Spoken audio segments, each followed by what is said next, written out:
বাংলাদেশ ও কাতারের কূটনৈতিক সম্পর্কের 50 বছর পূর্তি উদযাপন উপলক্ষে রাজধানী দোহার নাজমা Crowne Plaza hotel business park Al Falak বলরুমে হয়ে গেল 3 দিনব্যাপী বাংলাদেশ ট্রেড ফেয়ার। এতে অংশ নেয় কাতার ও বাংলাদেশের 30টিরও বেশি প্রতিষ্ঠান।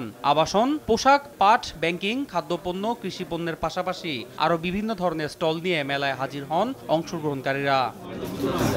মেলায় অংশগ্রহণকারী বাংলাদেশি ব্যবসায়ীরা জানান, এবারে ট্রেড ফেয়ারের মাধ্যমে মধ্যপ্রাচ্যের মার্কেটগুলোতে বাংলাদেশের তৈরি পোশাক ও পাটজাত পণ্যের বাজার ধরার লক্ষ্য ছিল তাদের। 3 দিনের এ মেলায় প্রত্যাশার চেয়েও ভালো সাড়া পেয়েছেন বলেও জানান ব্যবসায়ীরা। জুট শিল্পকে কীভাবে মিডল ইস্ট, কাতার এবং ইউরোপে যেহেতু ইকো ফ্রেন্ডলি এবং বাংলাদেশের ঐতিহ্য, এটাকে কীভাবে আরও সবার দাঁড়গড়ায় পৌঁছানো যায় সেটার আমরা ট্রাই করতেছি। ট্রেড ফেয়ারের মাধ্যমে বাংলাদেশকে এগিয়ে নিয়ে যাওয়ার পাশাপাশি প্রবাসী বাংলাদেশি ব্যবসায়ীদের দেশে বিনিয়োগের সুযোগ দেখছেন কাতারে নিযুক্ত বাংলাদেশের রাষ্ট্রদূত।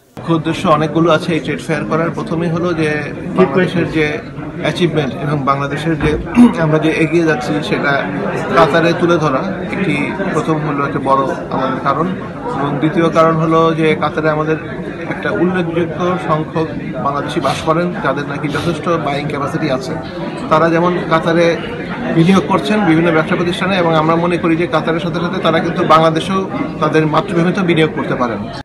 3 দিনব্যাপী এই ট্রেড ফেয়ারে বাংলাদেশ ও কাতারের মধ্যে বহুমুখী ব্যবসায়িক সম্ভাবনা ও বিভিন্ন খাতে বিনিয়োগের ওপর প্রতিদিনই সেমিনার ও বিজনেস টক অনুষ্ঠিত হয়। এছাড়াও মেলায় কাতার প্রবাসী বাংলাদেশি শিল্পীদের আয়োজনে প্রতিদিন চলে সাংস্কৃতিক অনুষ্ঠান।